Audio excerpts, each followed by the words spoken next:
Hello, this is Dr. James Marcum with another biblical prescription for life. I'm just so glad you're with me here today. Today, we're going to talk about bones, old bones, broken bones, things like that. And unfortunately, as we age, bones are part of our body that ages well. We have a tendency to have weaker bones, fractured bones. We fall more.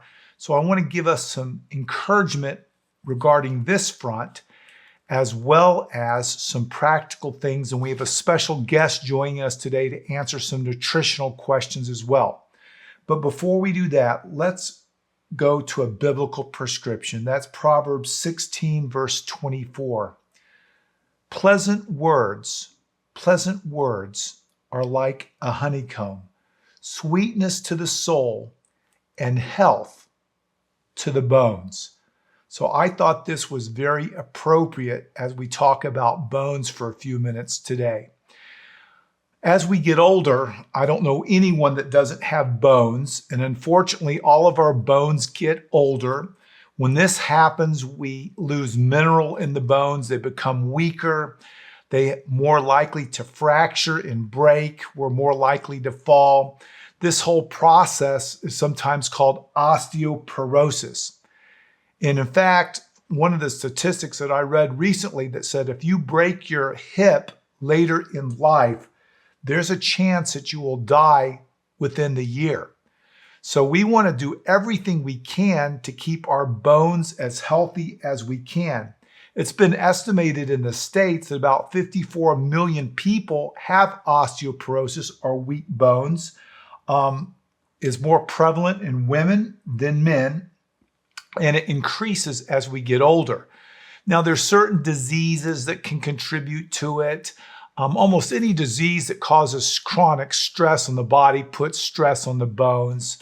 Also, certain medications, the ones that jump out at us are the steroids that people are on.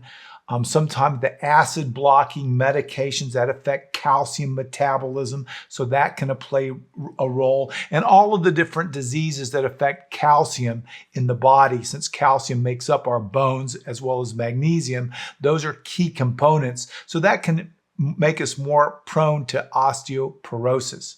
One of the biggest things that make us prone to osteoporosis is just not moving around as much.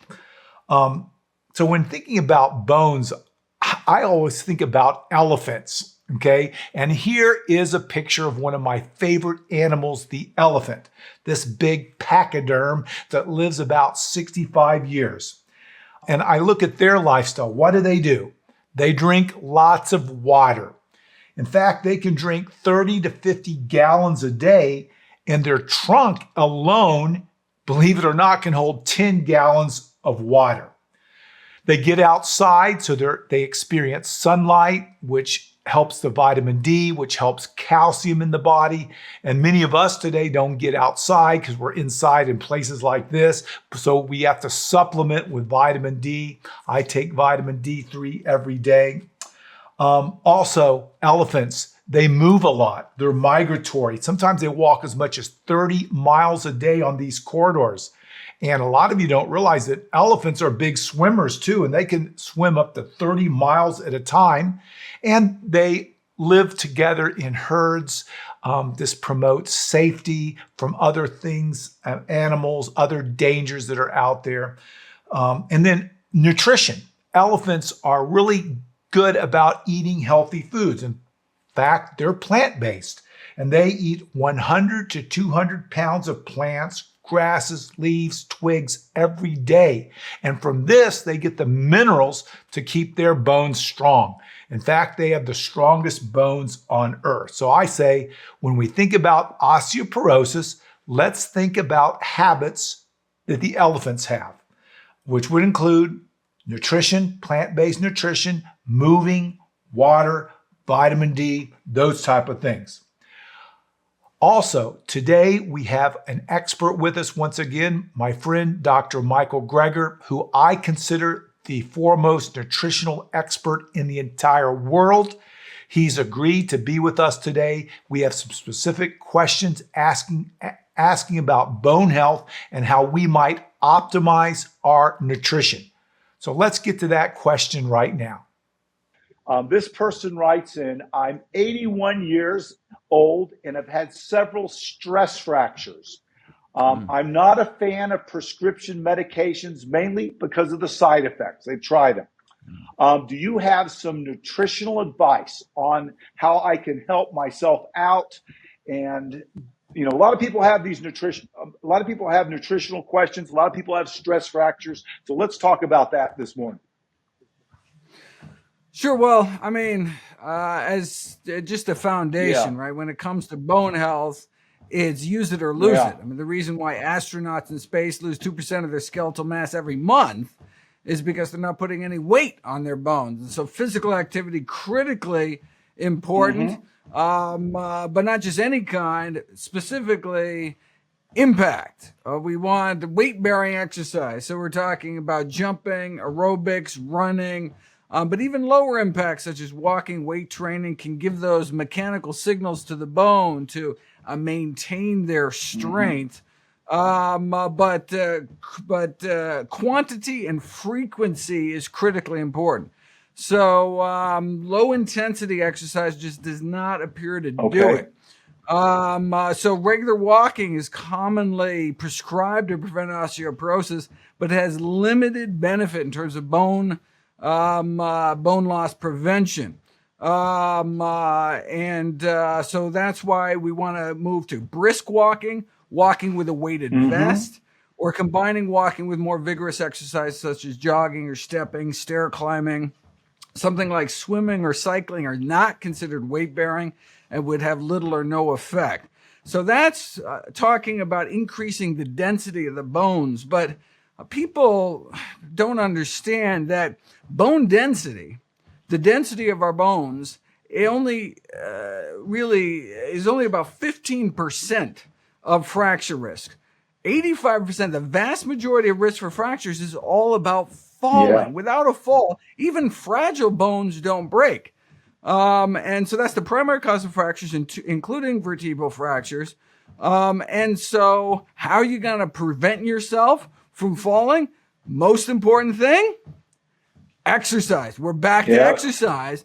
When you have these, the resistance exercise to improve the lower limb muscle strength, and these exercises that are based on balance and agility, you can get a 75% reduction in fractures over a 5-year period when people are randomized to these kind of exercises. Way better than you can get with drugs, for example. So the current drugs on the market, the absolute risk reduction is only about 1%. So a typical, hip fracture risk for older postmenopausal women over 5-10 years may be on the order of 2%.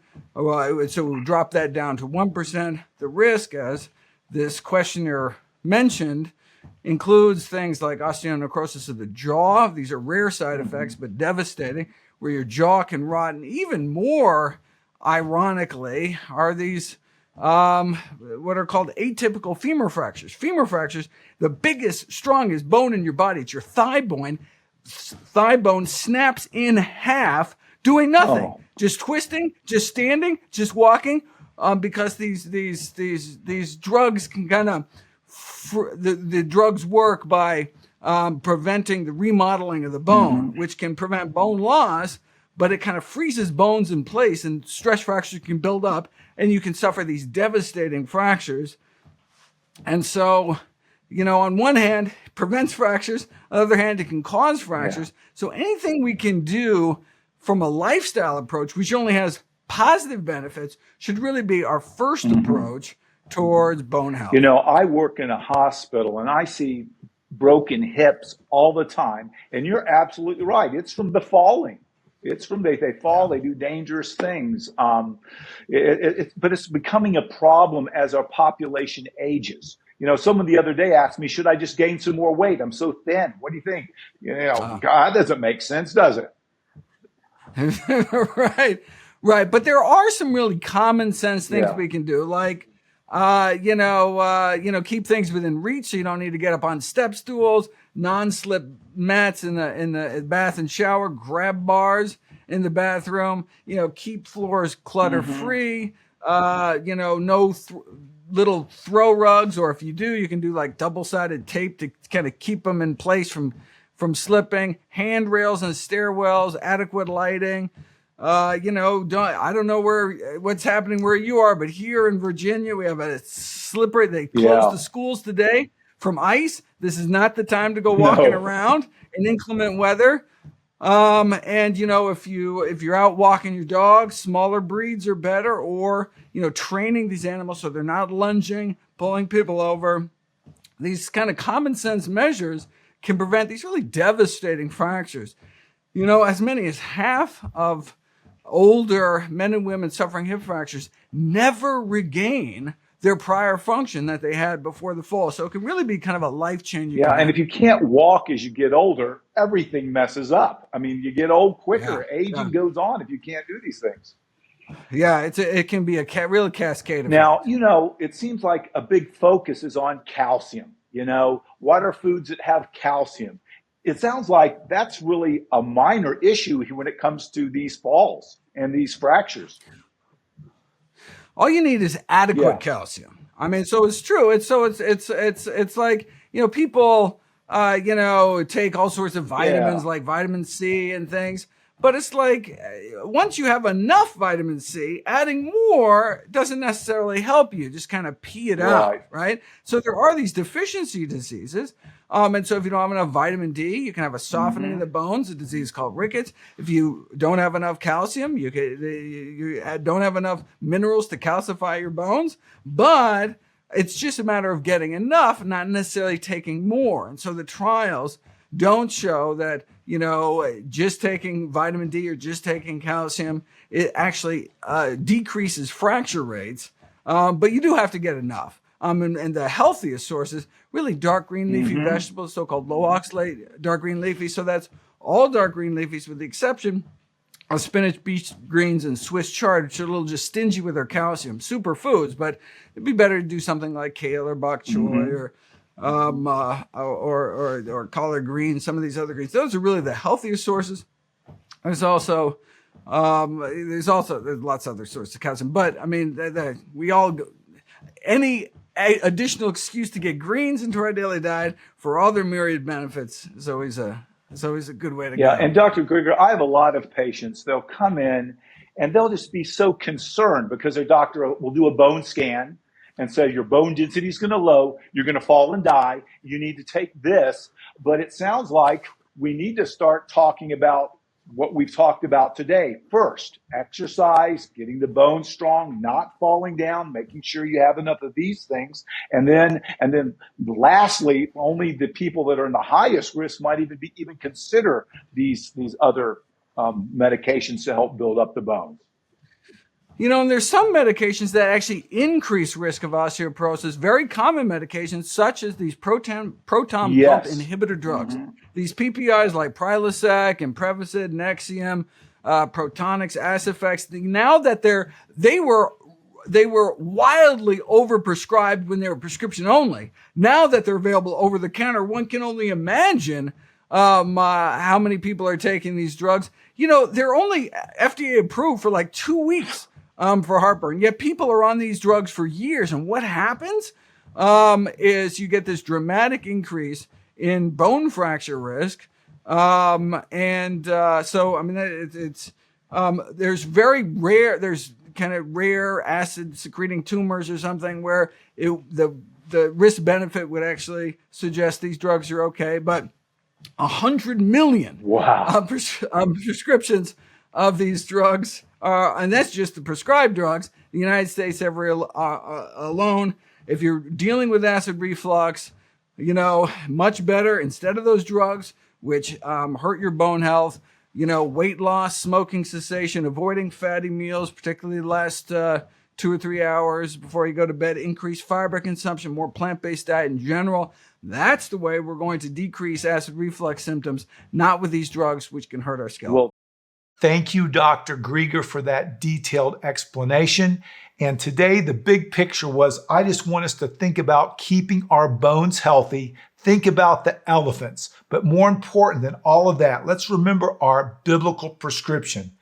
Pleasant words are like a honeycomb, sweetness to the soul and health to the bones. So by using good words, that's another thing that we can do to help our bones in this text. And remember, the words we want to stay close to are the words in this book, the Bible, the true source of healing, the ability to bring us into connection with our God, the one that's going to heal us permanently, the ones that's going to take care of our bones forever. I mean, that is encouraging, and it's great hope for those that might have had a hip fracture or that might have weak bones. Those things are going to happen.